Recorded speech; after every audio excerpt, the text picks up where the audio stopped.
2022 میں پاکستان میں آنے والے سیلاب نے 33 ملین سے زیادہ لوگوں کو متاثر کیا تھا۔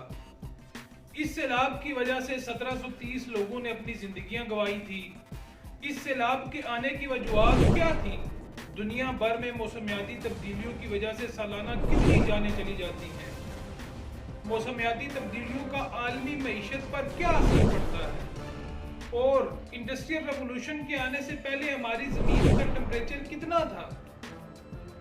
موسمیاتی تبدیلیوں میں کن ممالک کا حال سب سے زیادہ ہے؟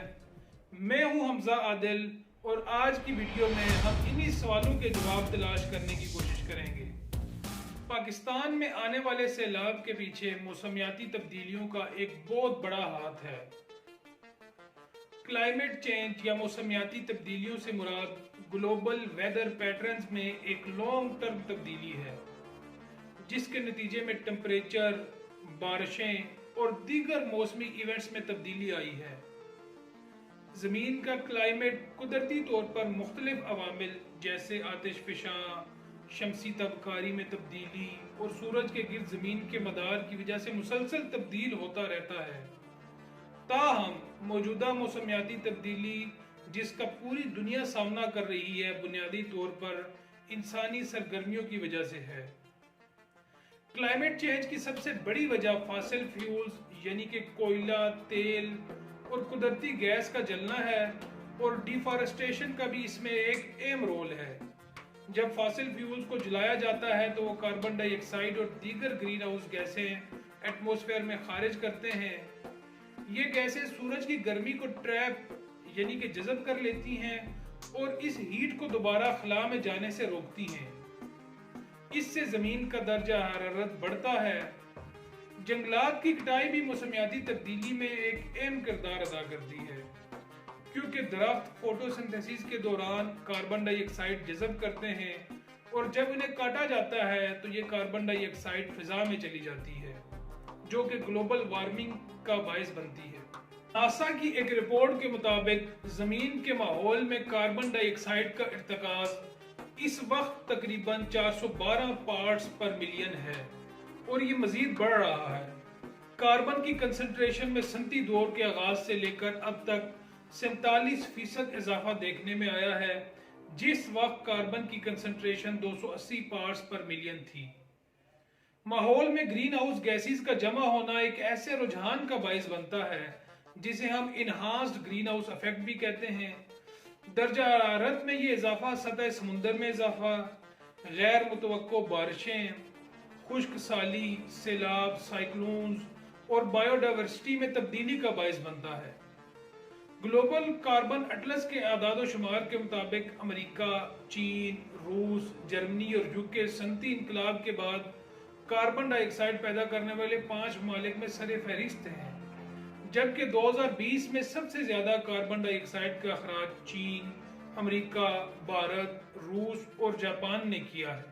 ورلڈ میٹرولوجیکل آرگنائزیشن کے مطابق گزشتہ 8 سال عالمی سطح پر سب سے زیادہ گرم ریکارڈ کیے گئے ہیں۔ 1880 سے پلینٹ ارتھ کا ایوریج ٹمپریچر جو کہ 15 ڈگری سینٹی گریڈ تھا، اس میں تقریباً 1 ڈگری سینٹی گریڈ اضافہ ہوا ہے۔ سائنٹسٹ کا کہنا ہے کہ اگر کاربن ایمیشنز اسی طرح جاری رہیں تو عالمی درجہ حرارت میں 2050 تک تقریباً 1.5 ڈگری سیلسیس اور اس صدی کے آخر تک 2 سے 4 ڈگری سیلسیس اضافے کا امکان ہے۔ عالمی موسمیاتی ادارے کے مطابق پچھلے 50 سالوں میں موسمیاتی تبدیلیوں کی وجہ سے 11,000 سے زیادہ آفات رپورٹ ہوئی ہیں، جس میں 20 لاکھ سے زیادہ اموات اور 3.64 ٹریلین امریکی ڈالر کا نقصان ہوا ہے۔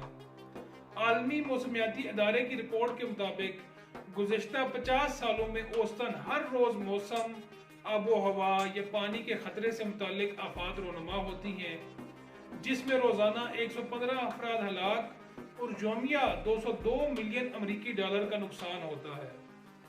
ان میں سے 91% سے زیادہ اموات ترقی پذیر ممالک میں ہوتی ہیں۔ پاکستان گزشتہ 20 سالوں میں موسمیاتی تبدیلیوں سے سب سے زیادہ متاثر ہونے والے 10 ممالک میں شامل ہے۔ ورلڈ بینک کے مطابق موسمیاتی تبدیلیوں سے پاکستان کی معیشت کو سالانہ GDP کا 3.8% نقصان ہوتا ہے۔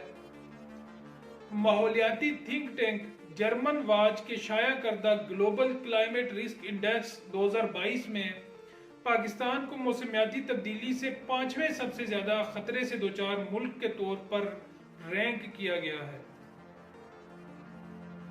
پچھلے سال موسمیاتی تبدیلیوں کی وجہ سے ہونے والی طوفانی بارشوں میں 20 لاکھ سے زیادہ گھر متاثر ہوئے ہیں، جن میں 7,67,000 سے زیادہ مکانات تباہ ہوئے ہیں اور تقریباً 1.3 ملین مکانات کو نقصان پہنچا ہے۔ پلاننگ کمیشن آف پاکستان نے 30 ارب ڈالر کے نقصان کا تخمینہ لگایا ہے۔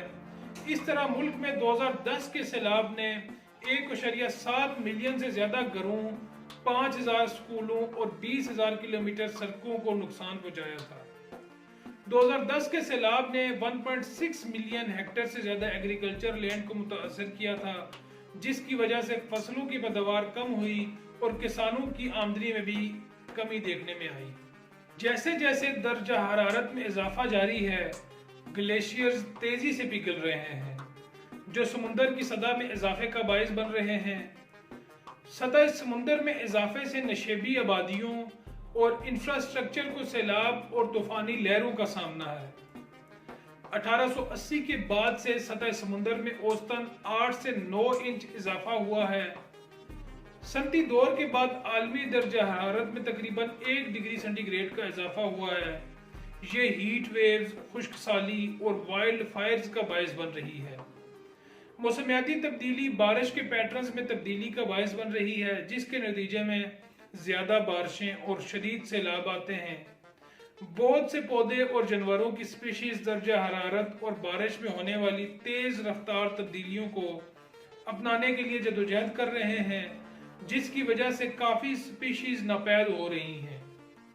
موسمیاتی تبدیلی کے اہم اقتصادی اثرات بھی مرتب ہو رہے ہیں، جیسا کہ زرعی پیداوار میں کمی، بیسک انفراسٹرکچر کو نقصان اور گرمی کی لہروں اور فضائی آلودگی سے صحت کی دیکھ بھال کے اخراجات میں اضافہ ہوا ہے۔ 1992 میں موسمیاتی تبدیلی سے نمٹنے کے لیے پہلا عالمی معاہدہ ہوا، جسے United nation frame work convention on climate change کہا جاتا ہے۔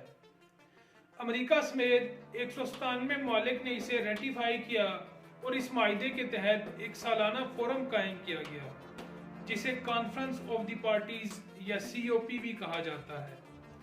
یہ کانفرنس آف پارٹیز ہر سال آپس میں ملاقات کرتے ہیں۔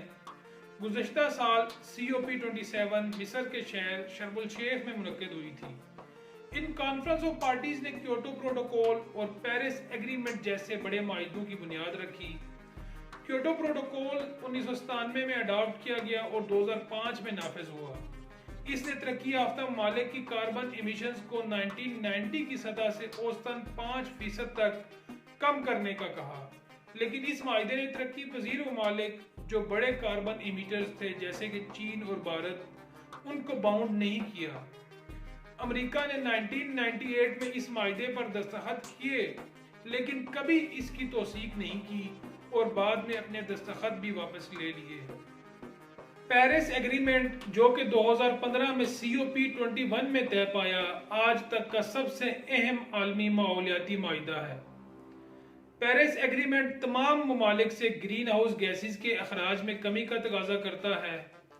ہر حکومت اپنا اپنا ہدف طے کرتی ہے، جسے نیشنلی ڈٹرمائنڈ کنٹریبیوشن بھی کہا جاتا ہے۔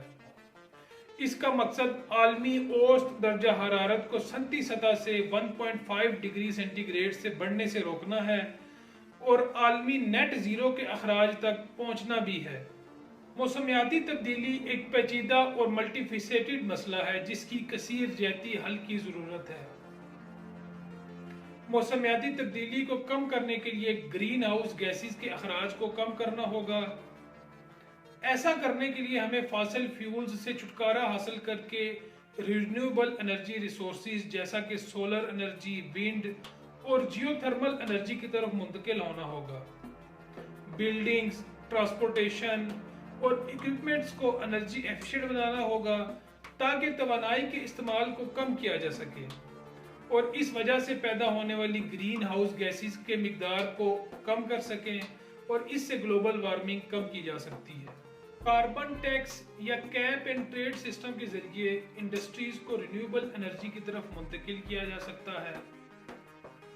درخت فضا سے کاربن ڈائی آکسائڈ جذب کرتے ہیں، اس لیے زیادہ درخت لگانا اور موجودہ جنگلات کو محفوظ رکھنا ماحول میں گرین ہاؤس گیسز کے کنسنٹریشن کو کم کر سکتا ہے۔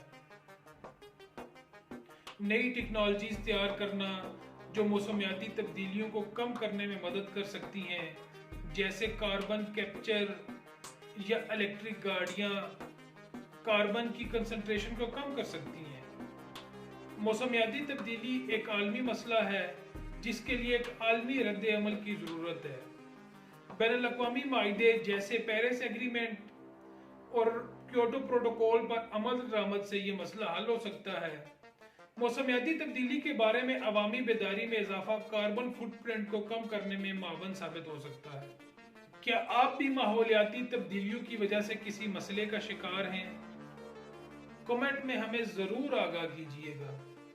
اگر آپ نے ایوب خان کے دور میں ہونے والی معاشی ترقی کا احوال نہیں جانا تو یہاں کلک کریں۔